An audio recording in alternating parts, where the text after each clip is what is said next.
آپ کو سن کر یقیناً خوشی ہوگی کہ ہم نے اپنی قوم کے لیے کیا حاصل کیا۔ سب سے پہلی چیز، 70 سال سے جو پاکستان میں نفاذ فقہ جعفریہ کی تحریک بنائی گئی، جس کا مطلب یہ تھا کہ جعفریوں پر فقہ جعفریہ کو نافذ کیا جائے، تحریک نفاذ فقہ جعفریہ مفتی سید محمد دہلوی کی قیادت میں بنی، پھر مفتی جعفر حسین اس کے قائد ہوئے، اور تسلسل سے وہ قیادت کا سلسلہ آج بھی باقی ہے۔ تو ہمارے بزرگوں کا ایک شوق تھا، ایک جدوجہد، ایک مقصد، ایک ہدف تھا اس جماعت کے بنانے کا، وہ نفاذ فقہ جعفریہ تھا۔ میں کہتا ہوں عمران خان کو امام ضامن باندھنے کا مجھے کچھ بھی نہیں ملے، میں نے ایک چیز لے لی ہے، وہ میں ابھی آپ کو خوشخبری سنانے جا رہا ہوں، جن کی معلومات نہیں ہے ان کو معلومات دینے جا رہا ہوں۔ کچھ بھی نہیں ملے اس کے بعد، آج کے بعد ہمیں کوئی اس حکومت سے کچھ نہ ملے، صرف ایک چیز ہم نے لے لی ہے، وہ میں آپ کو بتانے جا رہا ہوں، اور وہ یہ کہ جو 70 سال سے ہمارے بزرگوں کی جدوجہد تھی کہ شیعوں کے فیصلے عدالتوں میں، جیسے ہندوؤں کے فیصلے، جیسے عیسائیوں کے فیصلے، جیسے اہل سنت کے فیصلے ان کی فقہ کے مطابق عدالتیں سناتی ہیں، تو نفاذ فقہ جعفریہ برائے جعفریہ، برائے جعفریون، برائے شیعہ، پاکستان کے آئین میں آرٹیکل 227 کے تحت ترمیمی بل پیش کرنا تھا کہ شیعوں کے عدالتی فیصلے شیعہ فقہ جعفریہ کے مطابق ہوں۔ آپ کو خوشخبری سنا رہا ہوں، اب سے 3 مہینے پہلے فروری کے اندر وہ بل پاس ہو گیا۔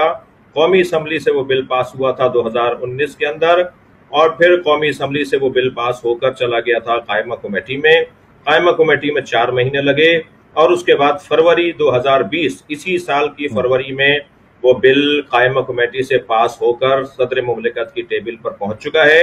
اور صدر مملکت ان بلوں پر جن میں سائن کرنے، ان میں سے ایک بل وہ ہے جس پہ وہ سائن کر کے سینٹ میں بھیج دیں گے، اور سینٹ سے بل پاس ہو کے پاکستان کی وزارت قانون کے پاس چلا جائے گا، اور پھر پاکستان کی عدالتیں انشاءاللہ آئندہ چند مہینوں بعد، آئندہ سال، اسی سال انشاءاللہ پاکستان میں شیعوں کے فیصلے فقہ جعفریہ کے مطابق کریں گی۔ میں کہتا ہوں ابھی میں اس کے بعد والی چیزیں اگر آپ کو نہیں بھی گنواؤں کہ ہم نے اس موجودہ نظام سے کیا اپنی قوم کے لیے مفاد لیا، میں تو اسی چھپکلیوں کے چوہے والے گھروں میں رہتا ہوں، گھر میں رہتا ہوں جو میرا گھر ہے، چھوٹا سا 2 کمروں کا گھر ہے، گاڑی بڑی رکھتا ہوں، لباس اچھا پہنتا ہوں، اس لیے کہ میری ملاقاتیں ہوتی ہیں، میرے سفر بہت زیادہ ہیں، لیکن اپنے بچوں کو بھی اور خود بھی اسی سادہ گھر میں زندگی گزارنے پر ترجیح دیتا ہوں، اور اللہ نہ کرے کبھی ہمارا ذاتی مفاد کسی کے سے پڑے۔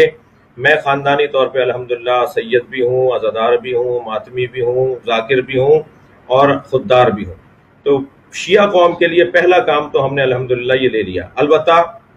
اس میں جو محنتیں ہیں وہ سید محمد دہلوی کی ہیں، اس میں مفتی جعفر حسین کی محنت ہیں، اس میں علامہ عارف حسینی کی محنتیں ہیں، اس میں علامہ ساجد علی نقوی کی محنتیں ہیں، اس میں علامہ افتخار حسین نقوی کی محنتیں ہیں، اس کے اندر شخصیات کی محنتیں ہیں۔ مجھے آپ کہیے کہ مجھے ایک یہ توفیق حاصل ہوئی، یہ سعادت نصیب ہوئی کہ اس بل کو قومی اسمبلی سے پاس کر کے قائمہ کمیٹی، اور قائمہ کمیٹی سے پھر پاس ہو کر اب جو آخری مرحلے میں داخل ہو گیا، اس میں ہم نے اپنا ایک حصہ ڈالا ہے۔ اس کے علاوہ گزشتہ سال ماہ رمضان، ابھی ماہ رمضان گزرا ہے، ایک اور مثال دے دیتا ہوں، 8-10 مثالیں ہیں جو ہم نے 2 سالوں میں موجودہ حکومت سے شیعہ قوم کے لیے، اپنے حقوق کے لیے، ہم نے کوئی بھیک نہیں مانگی، ہم نے کوئی مابرائے قانون بات نہیں مانگی، ہم نے کوئی قانون سے ہٹ کر کوئی مطالبہ نہیں کیا، جو ہمارا حق پہلے سے آئین کے اندر تھا،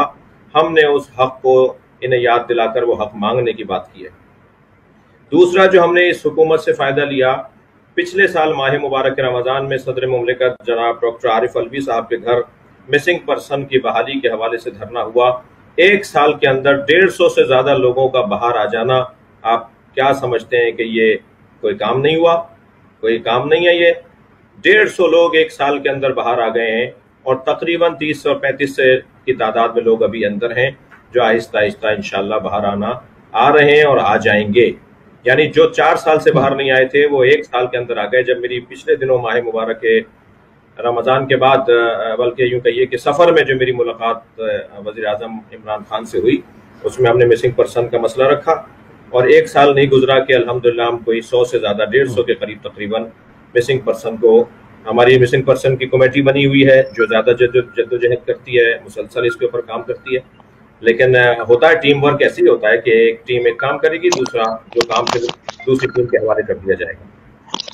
تیسرا بڑا فائدہ ابھی سوچ لیجیے،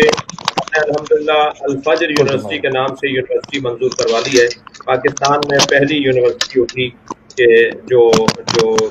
جس کو ہماری کوئی خدمت ہوگی اور ہم اس کو کے بنانے والوں میں ہوں گے۔ علامہ افتخار حسین نقوی صاحب العلم ٹرسٹ کے چیئرمین ہیں، میں وائس چیئرمین ہوں، اور ہم اپنی یونیورسٹی بنانے جا رہے ہیں انشاءاللہ۔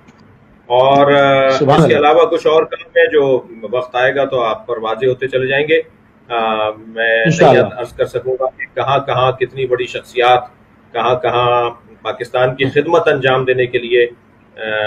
تقرر ان کا ہوا ہے، اور کن کن بڑی سیٹوں پر بڑی بڑی شخصیات نے اپنی خدمات دینے کے لیے ان کا تعارف کروایا گیا ہے، وہ میں بتا نہیں سکتا اس سے زیادہ۔